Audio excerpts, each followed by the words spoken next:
You said you told your friends that you were choking, so you didn't go meet them for dinner or somewhere because you wanted to come on here late. I mean, you wanted to come on here instead. Hey girl, hey, hey boy, hey, hey girl, hey, hey boy, hey, hey girl, hey. What's up? All about Mika.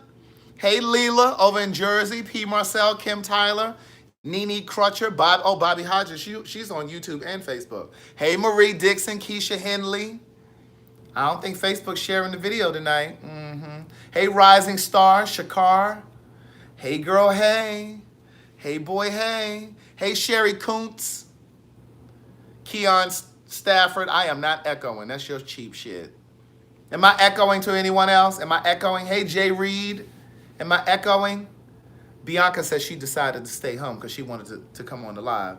Hey Lori Jeter. Hey Donnell Holt. Hey Marika. Hey Lynn Wolf Mitchell. Everyone is saying I'm not echoing, Keon. That's your trash ass phone service. Hey Dion Banks. Hey Coco. Hey girl, hey. Hey boy, hey. It ain't even echoing where LaShayla is, and we know she got cheap internet. Hey girl, hey. Hey Wendy Newman. Hey Hillary. Hey Marcellus. Hey Quiet Storm coming through. Hey Lulu. Hey girl, hey. Oh, let me get over here so I can see y'all comments on YouTube. Hey girl, hey. Listen, let me tell you what I did today. Marie says she shares every night. Thank you, niece. She always wanting credit for something. Hey Malel. What's going on? Oh, okay, we got the comments over here now. Hey Jessica Gary. Hey girl, hey. Hey is it Keely? Michelle Franklin. Hey Rita.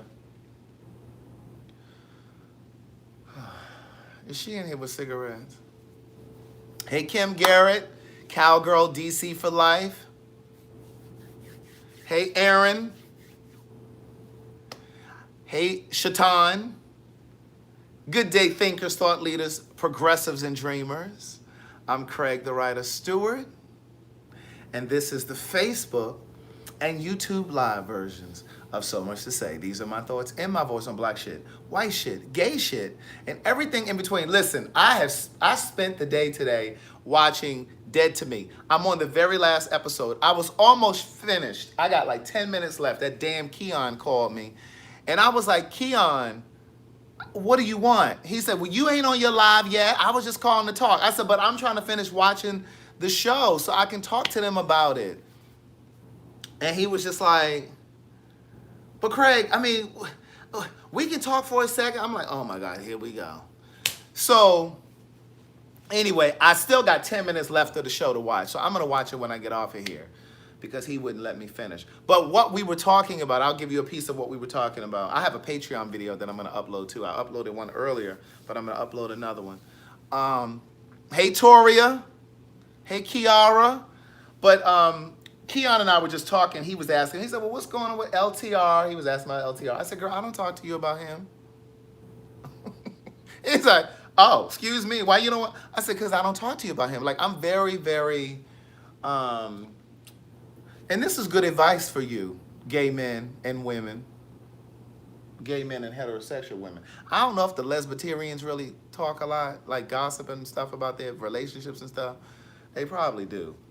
But I'm just very protective of like that kind of stuff, like my personal relationship kind of stuff. Because I really do believe that gay relationships in particular are very much so like celebrity relationships in the sense of as soon as people know you're together or you're dating or you're in a relationship, it's almost like they start clawing at it. They almost start picking and pulling at it, right? So, hold on, y'all. Tiffany Smith Bell just came in. She 12 minutes late.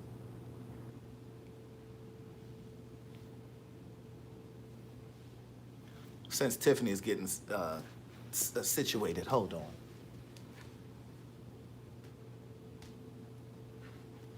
He got some more Fiji niece.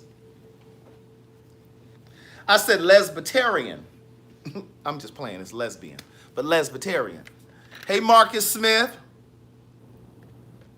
So I'm just very protective about it, and because I just think that sometimes when you share too much, I think sometimes people celebrate too much on social media, and then when the relationship hits a peak or a valley in particular, then people on social media want to know, well, whatever happened with such and such, and it's like, girl, I'm not about to go into all of that. Um, but here's the thing, and I've shared this before. Yeah, what's that? NC guy, North Carolina guy, 7465. You can't tell your friends about all of your friends about your relationship. I have maybe two friends. I have two friends that I share things with about, what's going on with me personally, in terms of relationship stuff. But like other than that, like I don't want to do that. And then you have the friend that's laying in the cut waiting for y'all to hit a rock so they can slip on in.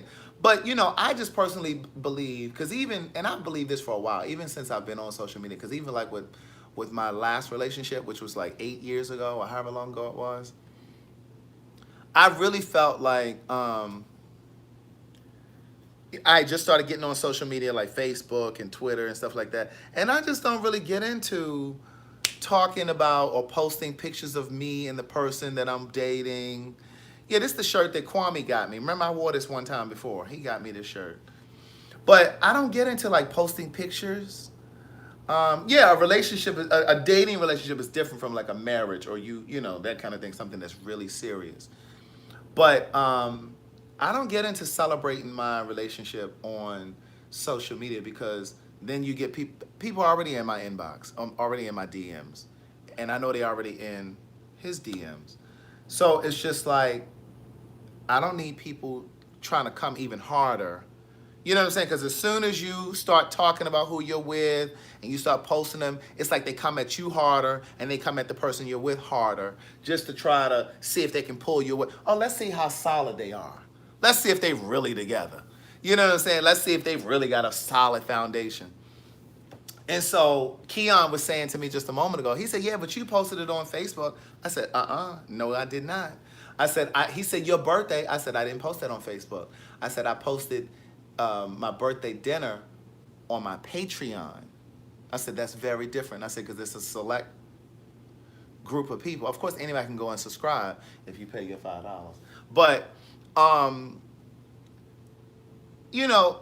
everybody's not on there. And I spoke to him about it before I put it on there. I asked him if he was okay with me putting it on there. And then we did have pictures in the So Much to Say podcast pen pal group, but I didn't post those. Dr. Young posted those. But Dr. Young asked me if she could post it first. And so I said, yeah, that's fine. And so Dr. Young, and she posted it and it was fine. So that was that. But I'm just not really a big fan of like posting like pictures on my Instagram or Facebook, because that's really not why I created it. For me, I created those to like promote my business. And then of course now I use social media to really kind of speak to you guys about things that I'm thinking about, i.e. Fiji. So my water got delivered today. I think I posted the box on my Patreon. So they delivered my water today, right? And let me tell you something about Fiji. Now, I love the water, but I'm going to need y'all to figure out how you're going to package this and send this to my house, okay? Now, typically, I just started doing this thing where, I buy it from them. It's like a subscription where they deliver it once a month or whatever it is. But I'm only doing it for like 3 months, right? Just to try it. So this is my second month, and then next month is the last month. Now, if I continue the subscription, it'll keep going. But when I tell you, they deliver the damn Fiji water in the box that you get in the store. It says Fiji on it. They leave it outside. Now, I do live in a building with rich white women, but them girls steal too.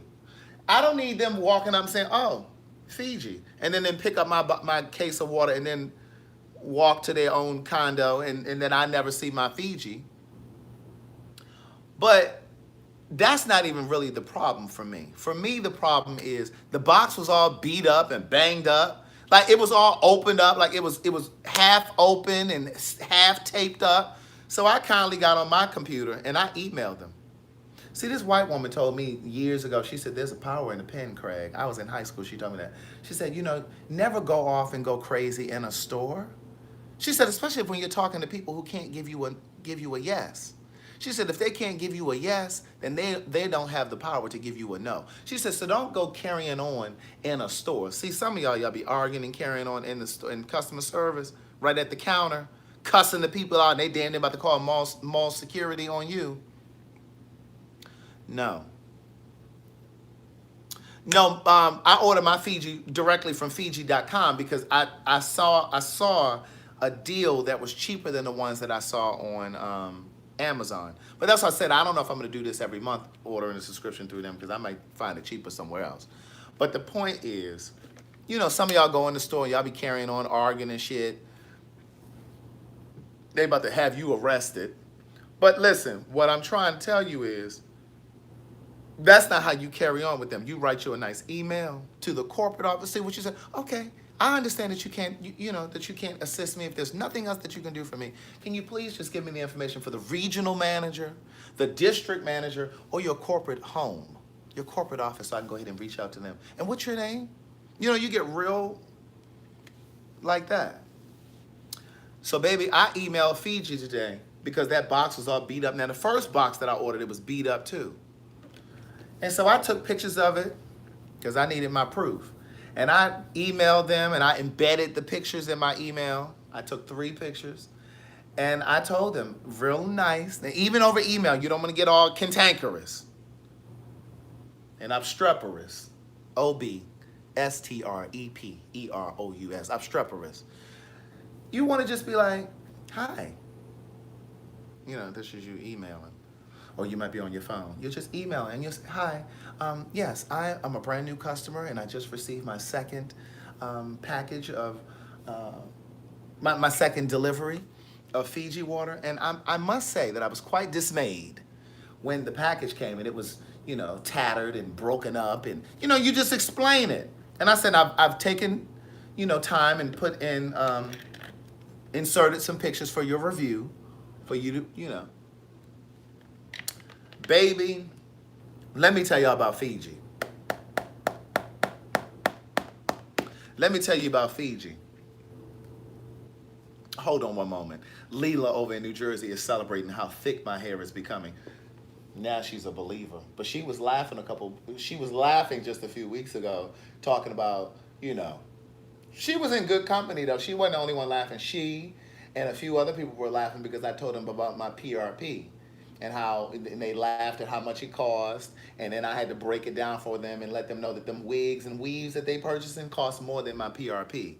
But now they want to be believers. And listen, the hair ain't really going to grow in until after the 3rd treatment. I'm still on treatment number 2. So if they see it now, look, Michelle Franklin. Oh, I see it. I see it. And look, I just sprayed it a moment ago, so it's giving a little curly look. It's giving wet and wavy right now because I sprayed it with my rice water.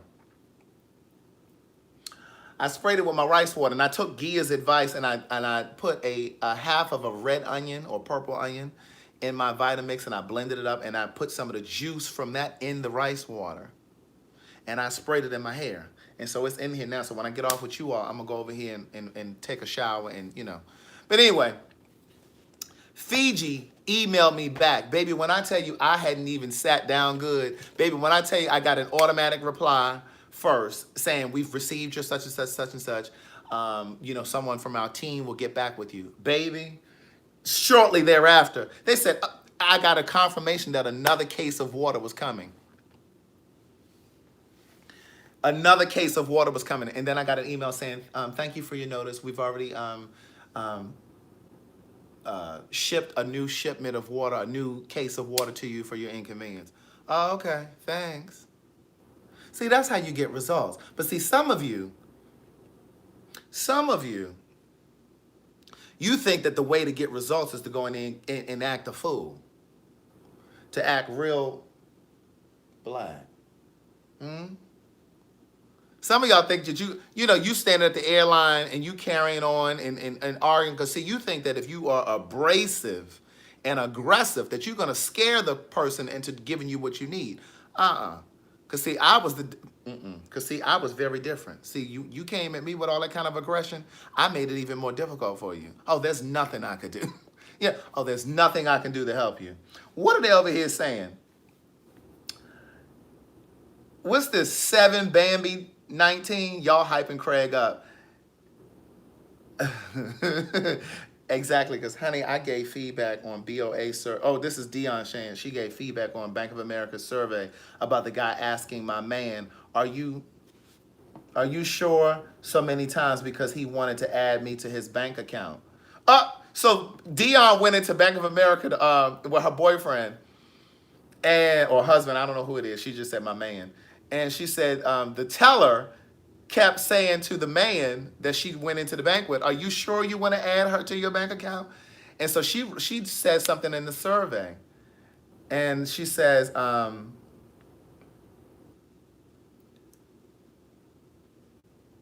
"You sure you want to add me to his bank account?" The guy told him I could run off with the money. Ooh. So what did Bank of America do?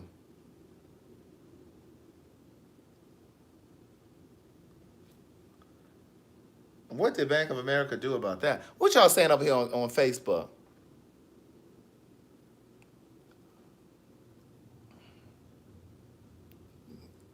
Gia still hasn't contributed or sent any funds. Ooh.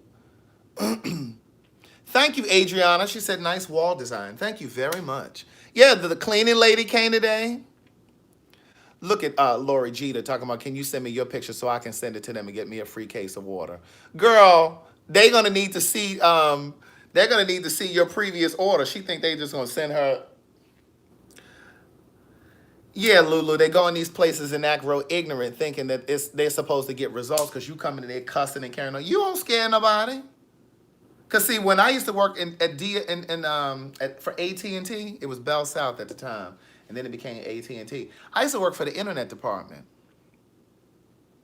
and when you would call me carrying on and talking greasy in my ear, and I couldn't really say what I really wanted to say because the calls are monitored for quality assurance purposes, and my supervisor was just a couple cubicles away, I couldn't really dig into you the way I wanted to.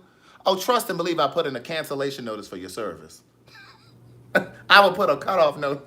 Oh, the customer called in to have services terminated. I would put a cancel note. I would put a cutoff notice in your service. You'd be sitting right in there without service. Sure would. And then it would take a few days for it. And then it would take a few days for your service to get reactivated.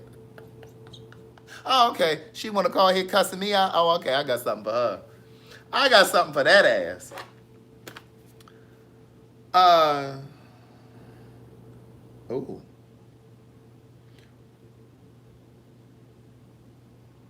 Yeah, Shay Desiree said working customer service teaches you how to act. I put on my white woman voice and I use my big words. Yeah, you got to use your $5 words, girl. You got to get your $5 words ready. But you got to make sure you hit your T's and your S's. Hi, yeah, so I was just wondering, you got to change your pitch. Because see, the difference in the way white people speak and the way black people speak, it's not about being proper. It's about pitch. White folks, yeah, I was just wondering, yeah. They get to talking like that. Black folks, we down here. We speak in the basement. White folks, yeah, I'm really gonna sell it. You're like, a what? Sell it. Give me a piece of gum. But yeah, I had a very relaxing day today. Trying to figure things out for the Queen's Supreme Court, the next cities. I'm trying to find venues in Cincinnati, Ohio. I need 2 pieces of gum, okay? These big ass lips. I just tried in. I need 2 pieces of gum. I need to feel like bubble gum. Gina, I've thought about doing the TV thing live. Now, I have done it a little bit with my Patreon. And I don't know if I really like doing it because I really do just get really engaged in the show. I get so engaged in the show. And then I just feel like I'm going to be ignoring y'all. And then y'all going to be like, well, why you ain't reading our comments? Like, I don't know. That ain't really how y'all talk. Y'all talk like this. I'm just trying to figure out why he ain't paying attention to our comments. I mean, we sitting here on the live with him and he ain't even, I mean, he looking all over at YouTube and he just ain't paying attention. So I just don't even understand why we sitting here on this live. I don't know if I put do not disturb on my cell phone. Did I put do not disturb? Somebody could call any moment. I don't think I put it on. But today, I got up. The cleaning lady came. She did a really good job. What TV show you want us to watch together, Gina? The cleaning lady came. She did a really good job. Listen, I have to say, it is really difficult trying to do business with some of you colored people. See, white people, I don't just talk about you all. It is so hard sometimes to do business with some of you colored people. Listen. Now, you all know that my cleaning lady has special needs, right? We are an equal employment opportunity company over here at Impeccable Works, right?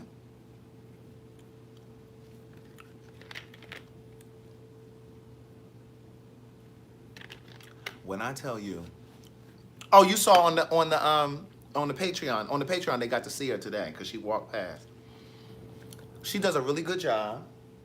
You know, she vacuums, she straightens up, she dusts. I had her in here wiping up the cabinets, in the kitchen because, you know, you get that grease, even though I don't fry a lot. But, you know, I saute and pan sear with some olive oil. So, you know, you got to wipe that grease off your kitchen cabinets. Some of y'all right now got coats of grease because some of y'all frying chicken and fish every week. Rita got cigarette smoke all on her cabinets. Girl, her cabinets are tinted just from the cigarette smoke from the Benson and Hedges. Donald, I was going to text you today. I'm going to be in Baltimore on Friday. So anyway, the lady is, she has special needs. Now, I don't know what her issues are. I don't care about that. Long as she can come in here and do a good job, that's all I care about. So, she was a little late. But she's late because her sister brings her.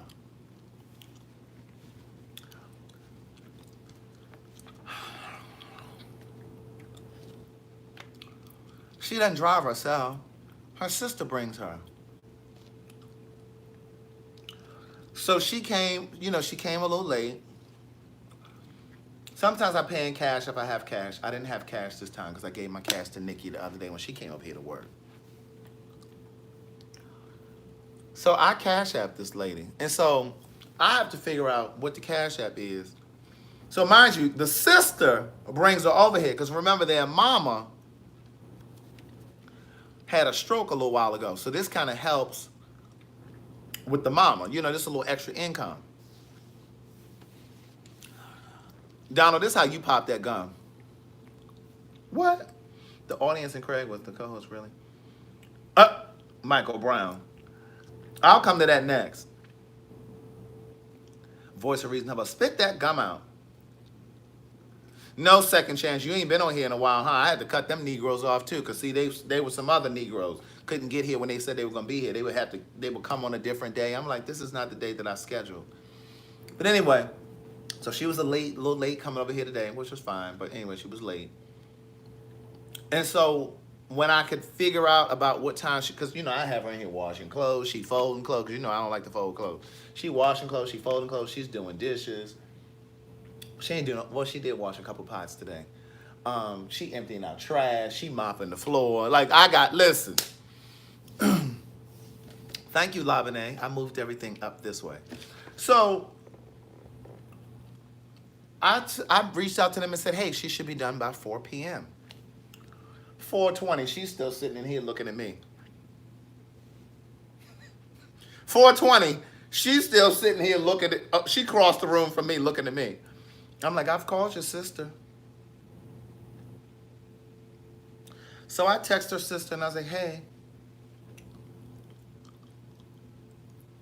she's finished. In fact, I text her sister like 3 o'clock and say, hey, she'll be done by 4 if you want to just be here to pick her up. Girl, 4:20, she's still sitting over here watching me. She was sitting right in that chair right there. And I was just like, girl.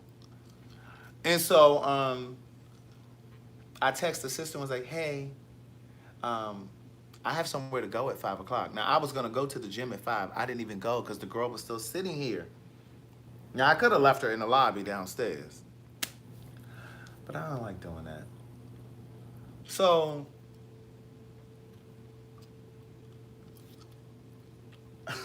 I was watching Pose. I'm going to tell you about Pose.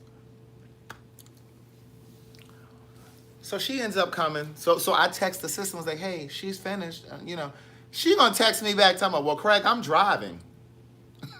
I'm driving. I have to say.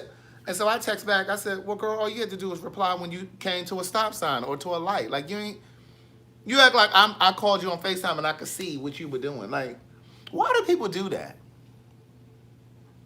You get mad because somebody sends you a text. Well, I can't do that right now because okay, well, then do it when you can. Ain't nobody twisting your arm. That's like my mother. She got an answer machine at home. Not voicemail, answer machine. And like the phone will ring. She'll be like, oh, Lord, who is this calling? I was just about to sit down to eat. And I look at her and I'm like, girl, all you got to do is ignore the phone. Like, let it go to the voicemail, like, or to the answer machine. Like, what? I know, but who is it? I mean, because I'm like, what difference does it make? All you got to do is let the shit go to the answer machine. Like, why are you so upset that the phone is ringing? Girl, don't answer it.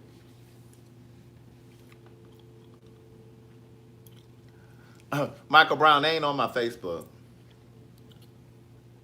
But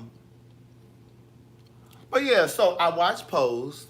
I started watching Pose with her sitting right here. So I started watching Pose.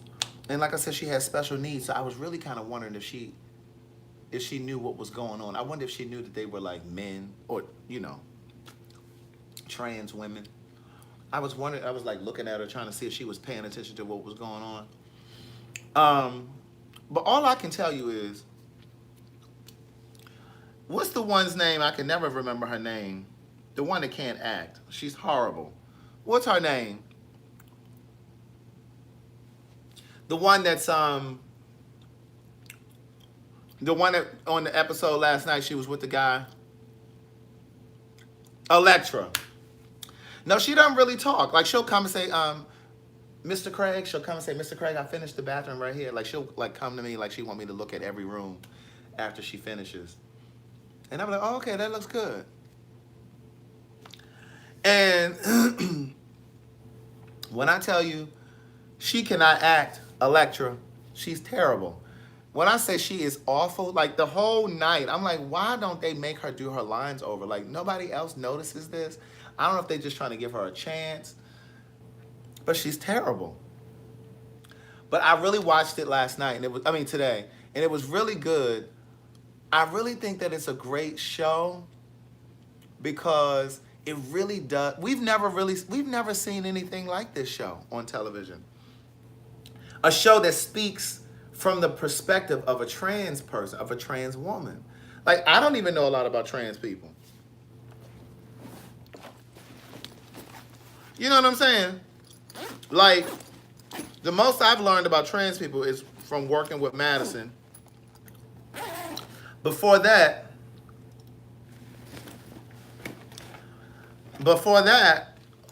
my bio oil. I love bio oil. You started to tag the trans girl, Kim. Oh, you are so messy.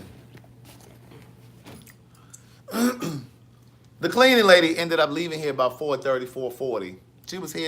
She sat here for about another 50 minutes. But anyway, this is the only show, like, I don't really know a lot about trans people, except for what I've learned from, you know, working with Madison and knowing Madison.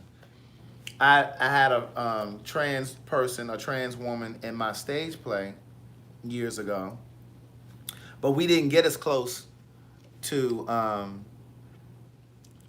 each other like I did.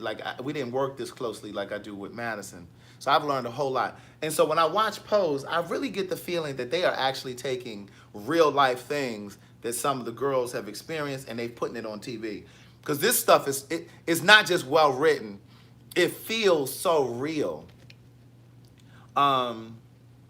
Whether it's like the hormone shots or, injecting their bodies with silicone, to give the illusion of a real woman, of a naturally born woman, I should say. Donnell, Madison and I are actually about to start doing a live and a podcast called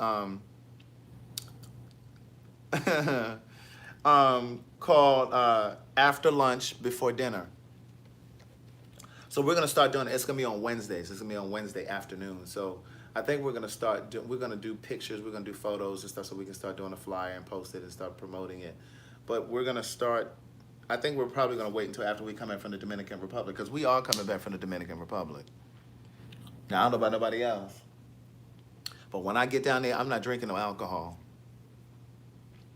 Yes, based off of Dorian Corey. That's what I'm saying. Like, and for those of you who don't know, Pose is based off of Paris is Burning. If you guys have never Paris is Burning, Hey Alpha Charm is based off of real stuff, right? And so even like with the girl Angel, the one that's the model, that's based off of, what's the girl's name on the original, on Paris is Burning? I can't remember her name. Oh, Dorian Corey had a dead man's body in her closet like that? Really? That's what I'm saying. See, they built that off of, yeah, it's going to be free, P. Marcel. We're going to do it on a live. It's going to be on the live. It's going to be on like a Facebook Live. And then I'm going to record it also as a podcast, and we'll drop it as a podcast. But yeah, so Paris is Burning is the inspiration for this show, if you guys never saw it. Yes, Octavia Saint Laurent. Come on, Kim Davenport. She knows all of the girls. So, I really do like Pose. Like, you can tell that it's based off of real stuff. Yes, Paris is Burning is on Netflix if you've never seen it. Oh, Gia, she is always complaining. She done brought her narrow neck ass in here late, and then she got the nerve to be complaining about my gum. Gia, please know that I'm not taking this out for you. I'm taking it out because I've seen a few comments about my gum.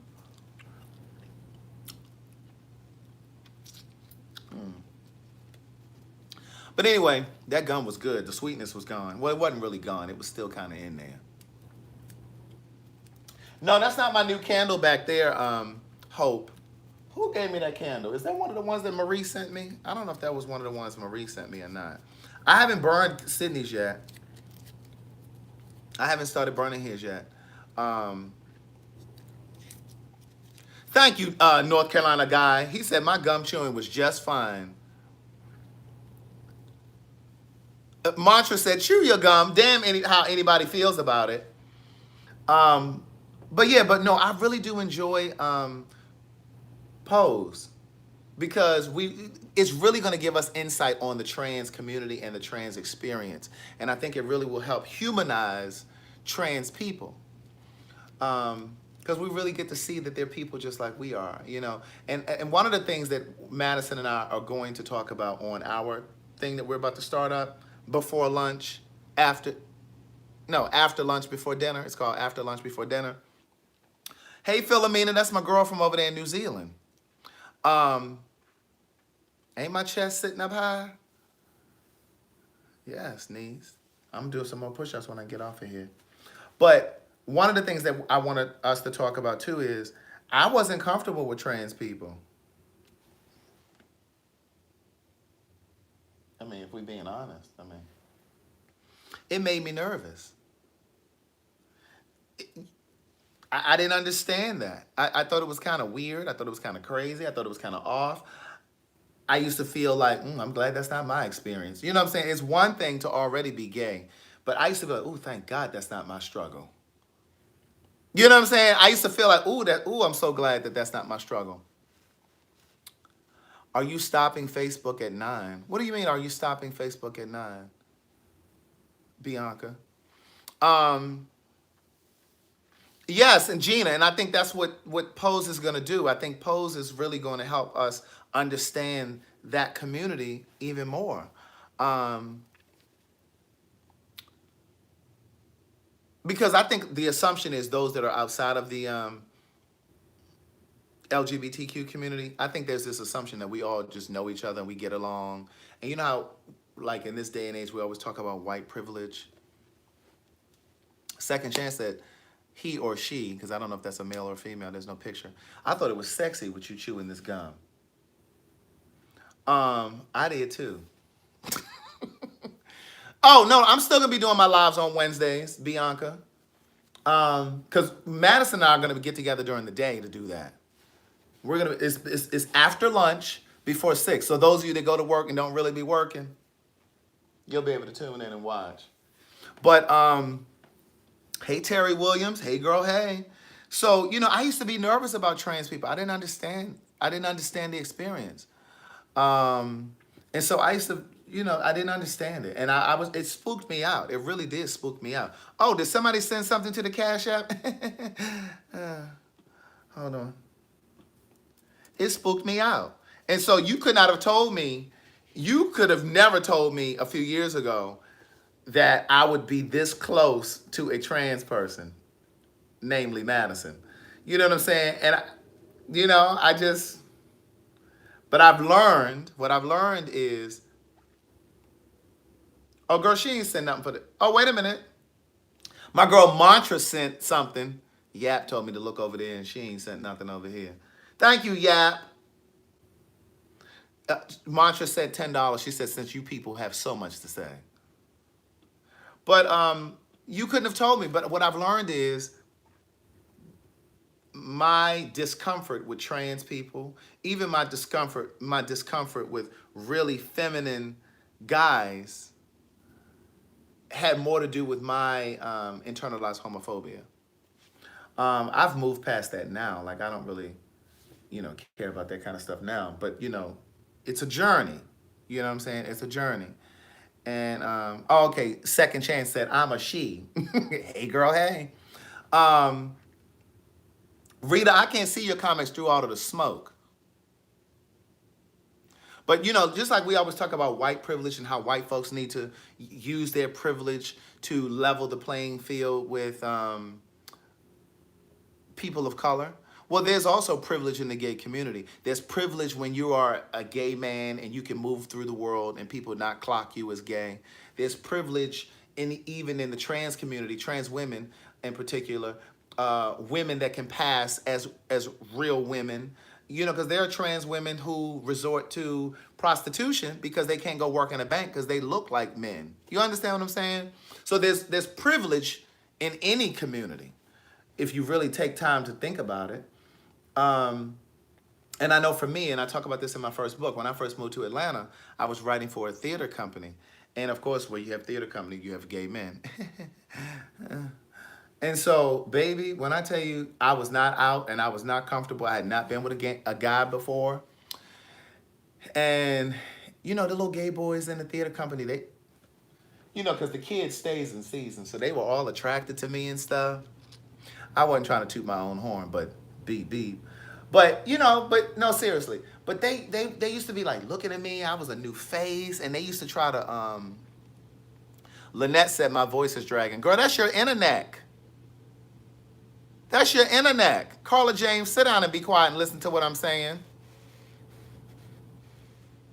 Gia, I'm going to help you in 1 second. Give me 1 second. I don't want to, look, Mantra, I don't want to toot my own horn, but beep, beep. That's a line from Two Can Play That Game. But what I was going to say was, they were young and they were feminine or, whatever. And I used to try to avoid them at all costs because I used to feel like any association with them would sound the alarm that I too was gay. And you got to keep in mind, I was a different person at 22.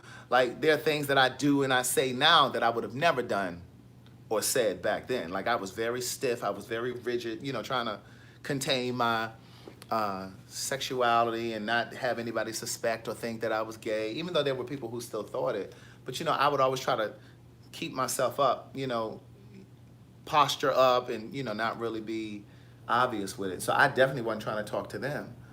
And so, but I realized as I got more comfortable with my sexuality and started moving about in the gay community, matriculating in the gay community, I realized that that had everything to do with you and not anything to do with them. And go ahead, Carla, hit that Cash App. The Cash App ID is TheWriter. Thank you, Gia. But here's what I was gonna say, because Gia asked the question. Gia said, Craig, I'm confused. How can you be internally homophobic and you are gay? I don't understand. So internalized homophobia, I think many gay people come into the community carrying that baggage, that burden, right? Black gay men, white gay men, Hispanic gay men. We come into this community with this certain amount of baggage and this certain amount of, and it's different for everybody. It's like a self-hate because we've been conditioned as children by your family, by the church, by your community, by this society, that you're supposed to, your natural progression is you go to school, you go to college, you get a great job, you find the wife, and you have kids, and you live happily ever after. So you have that thing ingrained in you that that's what you're supposed to do. And anything that deviates from that is problematic. And so as a gay person, and I even believe that there's an extra burden when it comes to men of color, gay men of color, whether you're talking about Puerto Rican gay men or Dominican men or black men, I think there's an extra burden because we have the pressures of the black church, the black family, and the black community. And so we come into this thing with this reluctance. We come into this community with a reluctance. And I know for me, and again, I talk about this in my first book. I remember the first date that I went on with a guy. I remember driving up Piedmont. I was on my way to Lenox Mall, because that's when they had a movie theater in Lenox Mall. And I remember going through this whole thing in my head, like, I'm actually going on a date with a guy. Like, I just couldn't come to grips with it. And I kept thinking about what other people would think if they knew I was on my way to a date with a guy. And then the first time he kissed me, I remember thinking like, oh my God. Oh, Carla James. Thank you, Carla Niece. Hey, Niece. Carla sent 160 quarters through there. That's $40 for the girls that weren't good at math. Thanks, Niece. Hey, girl, hey. She sent 160 quarters through here. All right. But anyway, you know, so, and I think what happens is it's a journey of undoing this conditioning, this way of thinking. And so, you know, I grew up in the church. I wasn't like, you know, but I grew up in the church. And so, you know, you hear in the church that it's wrong to be gay and it's just this, that, and the third. And so that becomes your ideology. That becomes your belief. And so when you get into a relationship or you start dating, and I talk about this in the first book because I think what happens with a lot of gay men, and I can't speak to what happens with women, with lesbians. I can only speak from the gay male perspective. I think what happens is because the very first time that the guy kissed me, I felt like this certain amount of grief that came over me. It felt like somebody had died. Like I felt like, what happened? Like, oh my God, this boy just kissed me. Like what, you know, I felt like something was going crazy. And so I think that what happens is with a lot of gay men, we act on the feelings before we deal with the psychology behind the feelings. We act on the feelings before we give ourselves permission to be gay. We act on the feelings before we reconcile the right or wrong with being gay. And so for me, my hormones were raging because by the time I had my first experience with a guy, I was 22. I was 22 years old. And so my sexuality was kicking in. I wanted to have sex. I wanted to touch. I wanted to be touched. I wanted to be licked on and sucked on.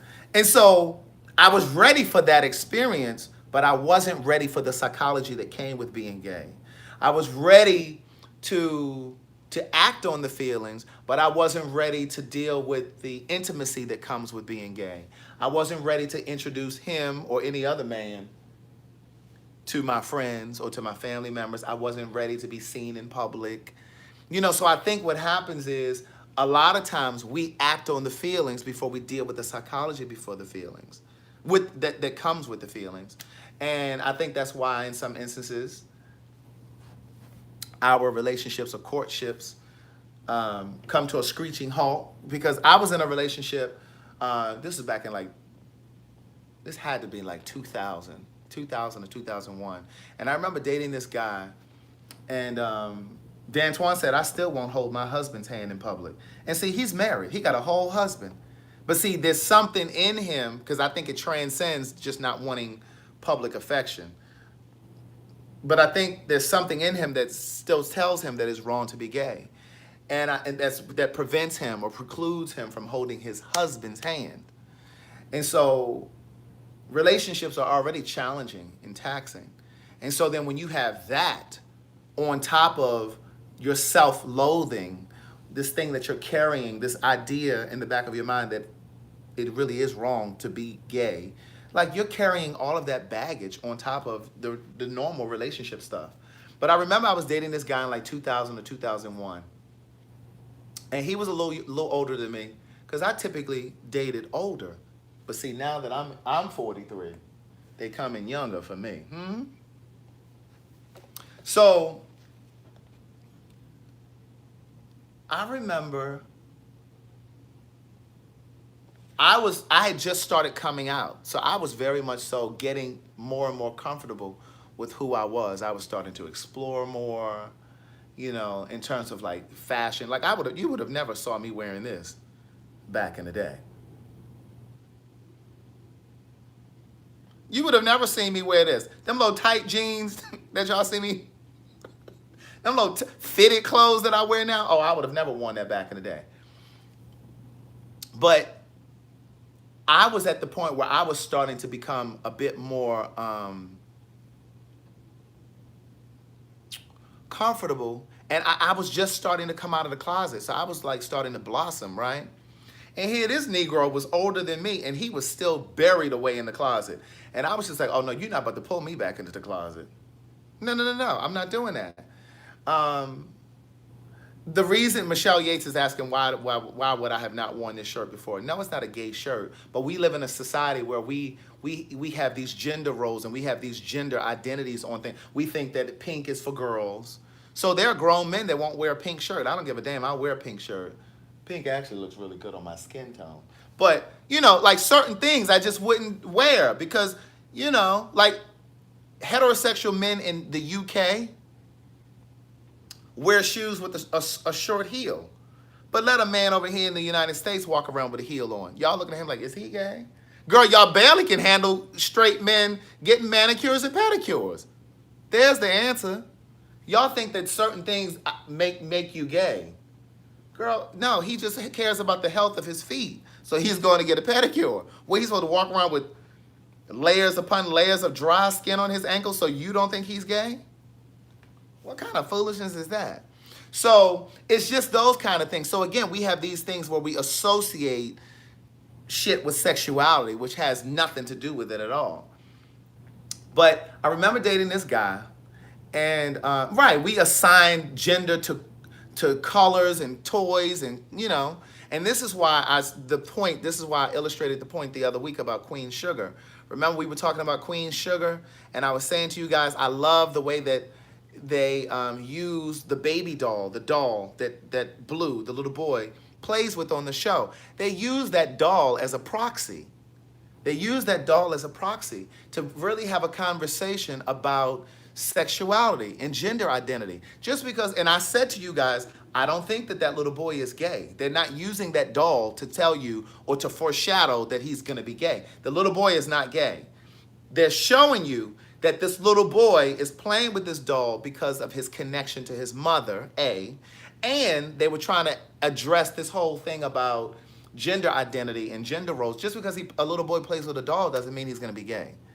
And I really think that if we're really gonna be enlightened, I really think that little boys should play with dolls if they gravitate to it naturally, because in the event they become a father, in the event they become a father, they'll know how to handle and take care of a baby. You know, that's the first tutelage, right? So anyway, let me get back to this boy that I was dating back in 2000, 2001. So he was not yet comfortable, even though he was older than I was, because see, comfort has nothing to do with age. I was matriculating a lot faster than he was. I was coming to terms with who I am faster than he is. You know, we all arrive at different lessons at different points. And I believe that in a lot of cases, gay men will sometimes get into relationships with other gay men who aren't as comfortable in their skin. So I was at one level of development in my sexuality, and he was down here. He hadn't grown to the point that I had reached. And so it was very challenging. You know, it's really challenging when one person is more comfortable in their sexuality than the other. That presents a whole nother set of issues and challenges and struggles in the relationship. And then it further delineates to sexual roles. Well, who gonna fuck who? Am I gonna be the top? Or you gonna be the bottom? Like it breaks off into other things like that. It becomes so layered.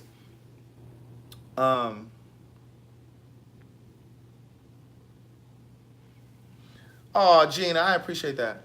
But no, you know, so it's just so many different layers to it. So another thing, like as I date, you know, people will say, there's so many reasons why I've been single for as long as I have. You know, like people always say, well, why are you single? You seem like such a great guy. And da, da, da, da. It transcends the physical. It transcends that. It becomes about so many other things. Like who really is comfortable in their skin. Like for me to date somebody, it would have to really, or be in a relationship with somebody, it really would have to be with somebody who is clear about who they are in their sexuality. Because here I am walking around this country with gay books. Now, I can't be with some man who's gonna, listen, now how I'm gonna be with somebody who's not comfortable in their skin? I'm walking around here pushing these gay books. I mean, they're not really gay, but you understand what I'm saying. I done wrote 2 whole books about sexuality. Now, I get on this live talking about it. Like, it really would have to be somebody who knows their name. It really has to be with somebody who knows who they are and they're not, you know, caught up in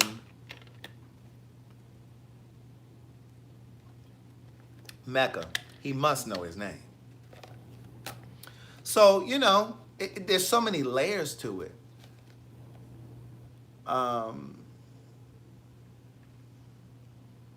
Yeah. I'm just thinking. Yeah, because see, when you know your name, what somebody said, can you answer my question? Can someone answer my question? What did Juanesta say? Is that how you say your name, Juanesta? Juanesta says, how do you support the LGBT community without being labeled? Support them how? What do you mean, Juanesta? Michael Brown said, Craig, do you see yourself getting married at some point? See, let me check Facebook real quick. Because see, Facebook be like, he always paying attention to YouTube's question. First of all, y'all be over there talking. They talking about who came into the room late. They talking about Rita and her cigarettes. They ain't asking no questions. See, this is why I be looking at the questions on YouTube. They talking to Shakika because Shakika just got there. Ray Mel just got in here from work. He got, I think, 2 more days of work. Anyway, you want to support them without being judged. Judged in what way, though? But here's what I would say. Michael asked me, do I see myself getting married? I'm not opposed to it, but it's not something that I'm yearning for either. It's not like I'm like, oh, I have to be married one day. But I'm not opposed to it either. But I will say this. I would have to be, even for a relationship, like I would have to be with someone that that really knows who they are, a person who isn't intimidated by what I do. And I know that that may sound kind of crazy, but believe it or not, I've had people say to me, and I'm just repeating what they've said, I've had people say, um, "Oh, I couldn't date you. You're a public figure," or like basically saying I'm too visible. You know what I'm saying? I got these gay books, you know, and then I'm on this Facebook Live, and now I work with Madison. You know, you have people that probably wouldn't want to be associated with me because I work with a trans woman. You know what I'm saying? Like that's too out there for them. Um, and so for me to partner with somebody, I really want to be with somebody who has the capacity to say, I was wrong, I'm sorry.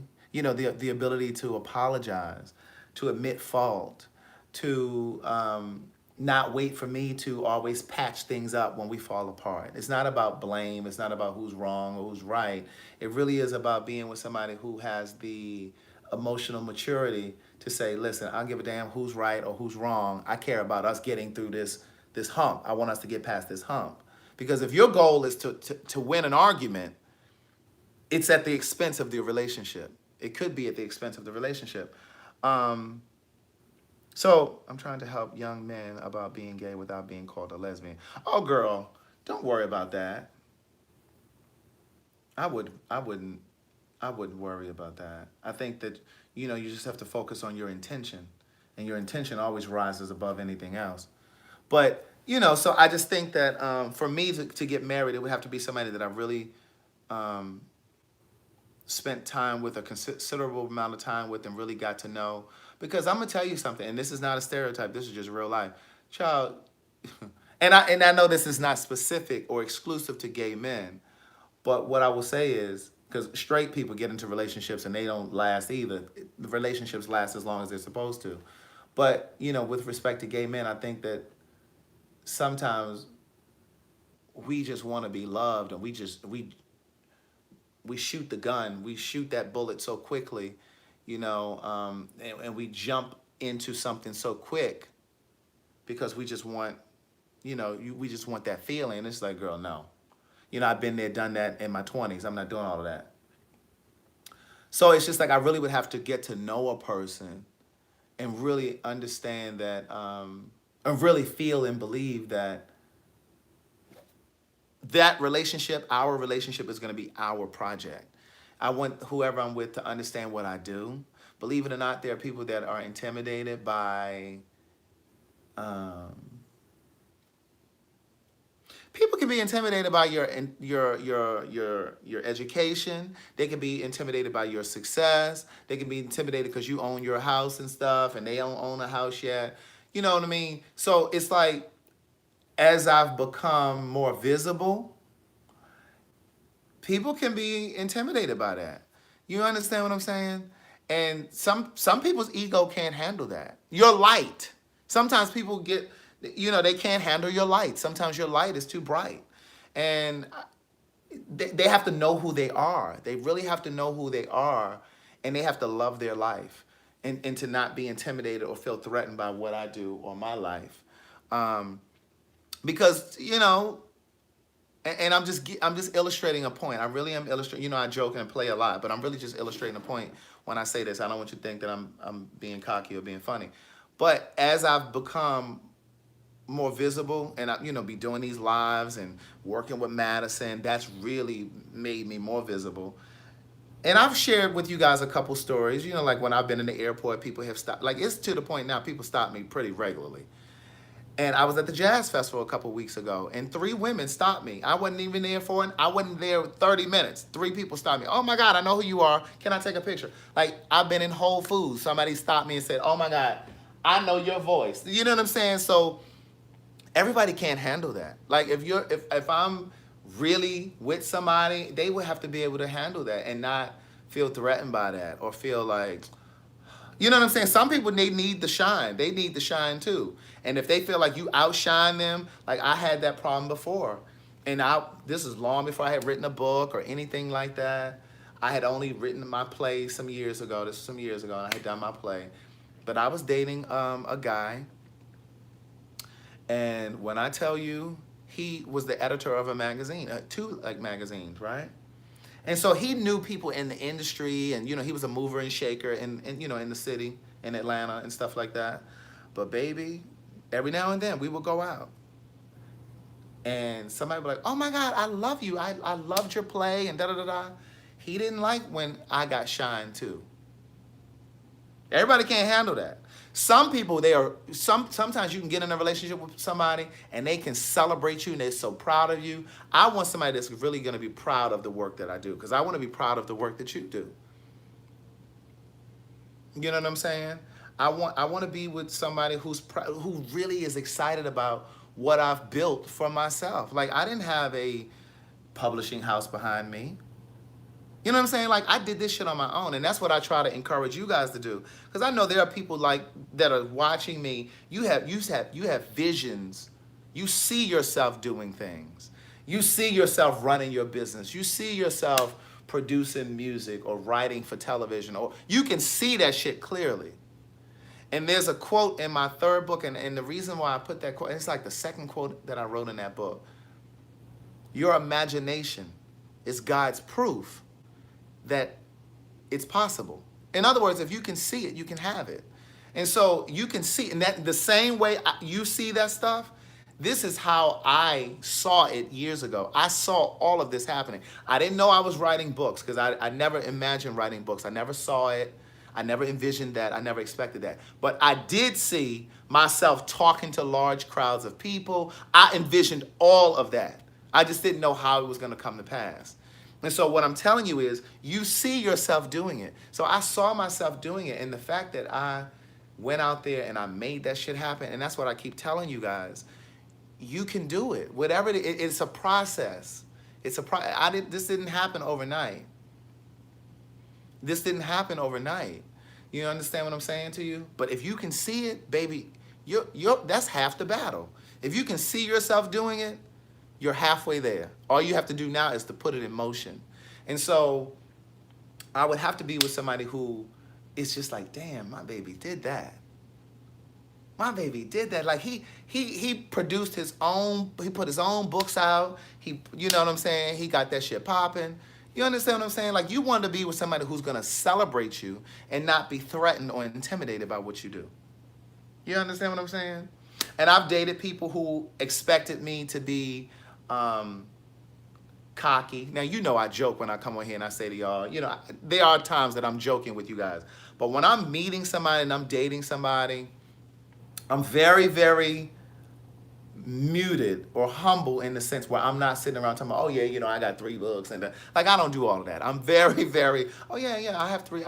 I'm not gonna shrink. I'm not gonna shrink. And I'm not saying that you don't celebrate what you've accomplished. Be proud of what you've accomplished. But there's a way to say it too without coming off like you know, like you letting people have it. You know what I'm saying? So like, I'm proud of what I've done, and I'll tell you what I do. But you have people that will expect you to be cocky. They waiting for you to be, you know, some kind of way. And it's just like, no, because I know what it took to get here. You understand what I'm saying? Like, he was just on food stamps, what, a year ago? You understand what I'm saying? So, and I believe that all of those things happen so that when it started to happen, when things start to happen, what they over here saying on YouTube? Dan Twan talking about, what Dan Twan say? Dan Twan said, oh, let me go back to a couple of these comments. Oh, Gia talking about, oh shit, he getting stopped at the airport. Well, what do they say to you, Denzel Washington? Craig is a listener. Now I'm, what? Now so am I a groupie? Oh my God. Baby, if I ever see Craig, the writer Stewart, in person, child, you going to think King of Pop has re-risen, because I'm going to go crazy. Girl, you gonna mess around and embarrass me. I'm like, officer, security. But Juanesta said, I haven't read your books because I put extra money I have into the LGBT community, but eventually I will. Well, that's awesome. Juanesta, do you work with an organization in particular? Maybe we can gift some books to that organization. Some of the books. Dee Dee Bradley says, my grandson plays with dolls and my daughter doesn't think it's good. I'm torn. Child, let that little boy be a little boy. Because see, here's the thing. To that point, Dee Dee, I think we sometimes, and here's another issue, here's another thing that we have in common, gay men and women, and this is why I think we're so bonded or, you know, connected. We experience similar things in our interactions and relationships with men, right? We have similar heartbreaks, similar frustrations, similar stories when it comes to dating, right? And one of the issues that gay men and women confront when dating a man is sometimes, and I'm guilty of this too, sometimes men aren't as sensitive or as affectionate or as thoughtful as they could be. And I think it's because of the way that we've raised our little boys, Dee Dee. We don't allow our boys to be sensitive when they need to be sensitive. And it carries over into the relationships that we have. We don't know how to be softer. We don't know how to be gentle all the time. Because we were taught, stop crying. Put that doll down. Stop acting like that. You know what I mean? Stop acting like a little girl. You know what I'm saying? Like, men don't express themselves, generally speaking, in relationships because we were conditioned as little boys not to express ourselves, not to cry. But it carries over into health issues stuff. A man will have heart pain, chest pain, and won't say anything about it because he was taught to just, you know, deal with it. Stop crying. Just move on. Somebody asked, what are the books about? My first two books are memoirs. The first book is called Words Never Spoken, a memoir. The sequel is called One Thing for Certain, Two Things for Sure, a memoir continued. They're about my life. So it's my journey as a gay man. The last girlfriend that I had was in college, but it's also about my parents' divorce and how their divorce and their relationship impacted the kinds of relationships I would have. My sister's drug addiction, it's about that and how my mom raised her boys. And it's also about my brother spending 23 years in jail. And it's about all of those things and how those things impacted me. And I write about my first relationship with a guy. I write about the psychology that behind the feelings that I was having with being attracted to a guy. But it's also my journey as a writer. I wrote and produced a stage play called A Day in the Life that sold out here in Atlanta. I write about my journey writing music. I wrote with Brandy, worked with Tweed, and a bunch of other people. So that's generally what the first two books are about. But the third book is a book of quotes. So it's a book of relationship quotes, encouragement quotes, and wisdom quotes. Ooh, YouTube is really writing over here tonight. What are they saying over here? Let me get over here. Let me get over here. Yes, in the fourth book I'm writing currently. Oh, Michael Brown doesn't have the books. Yes, one book is $20. If you get two, it's $36. If you get three, all three, or three of the same book, whatever, $54. And we cover the shipping. The Cash App ID, I have it pinned down in there. If you want to use Cash App, you can Cash App me. My Cash App ID is TheWriter. But the books are also on Audible. The first two books are on Audible. All of the books are on Amazon, and all of the books are on your digital platform. So if you have an iPad or Kindle or Nook or whatever it is that you use. It was something else over here that I wanted to address. Somebody asked something. I haven't read the books. Oh, Gia haven't read the books. I haven't read the books either, and I am so sorry. They have been collecting dust on my bookshelf. I'm going to take them to the beach and read. I feel awful. Girl, you should have just went on and downloaded the Audible.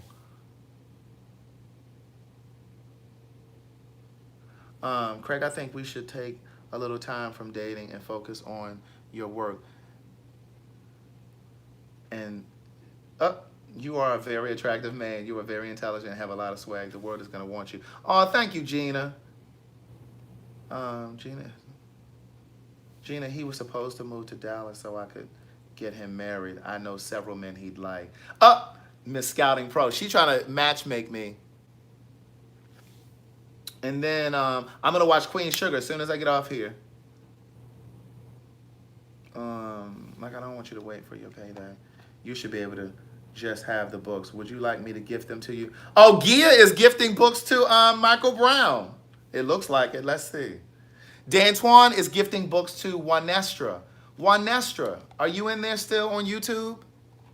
Hey, Duana. Hey, Audrey. Is One Nesta still in here? If you're still in here, if you could please do me a favor.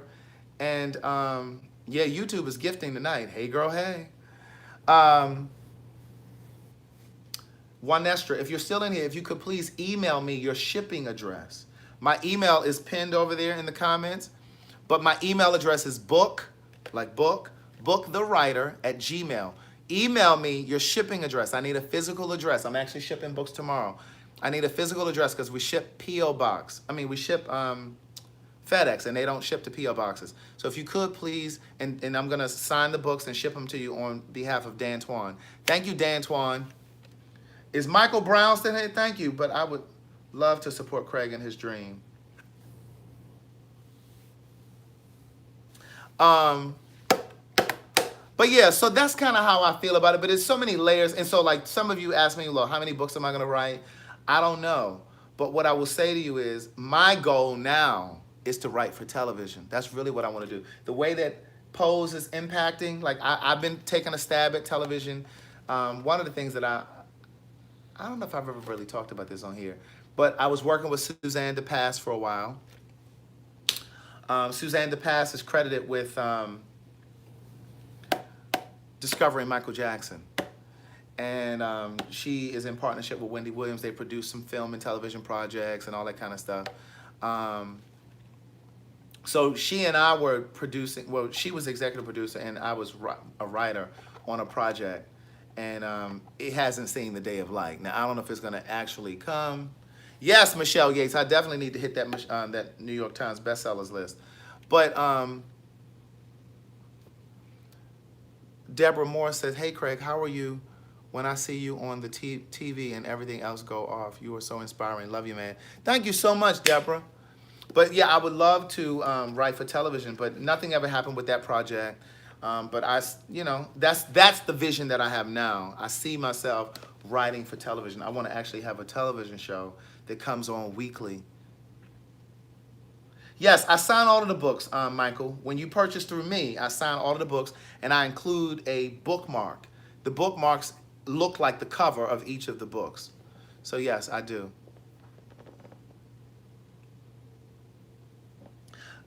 Gia said, Michael, do you want me to gift you the books? Lord, I ain't gonna beg this man to take my money. Okay, Gia, he said yes. So Michael Brown, can you please email me your shipping address? My email is bookthewriter@gmail. And my girl Yap over there on YouTube, she just gifted a book. I have one more book that I can gift. I have one. Who was that? Somebody on Facebook. The mantra, I believe it. I believe that my time on the New York Times bestsellers list is going to come. I do. And we will be able to say that we did it independently. Tequila Tucker. Tequila, do you have my first book? I don't know if Tequila is your first name. Tequila. Tequila. Do you have my first book, niece? Okay, Tequila, go ahead and email me. You have the email, bookthewriter@gmail. Email me your shipping address, and I'll go ahead and gift you the book that Yap just gifted. Thank you, Yap. Thank you, Gia. She ain't sent her money yet, though. Thank you, Yap. Thank you, Gia. And thank you, Dan Twan, for gifting books tonight. So,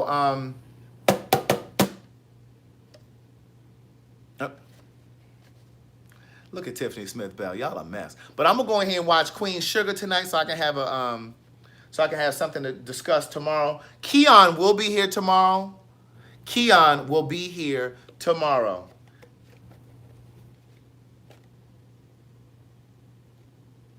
Okay, Gia gifts through Zelle. She's going to gift through Zelle. Thank you, Gia. I appreciate that. So listen, I'm going to get off of here now. I'm hungry, so I'm going to put something on my stomach, and then I'm going to go ahead and... take my shower and wash this stuff out of my hair.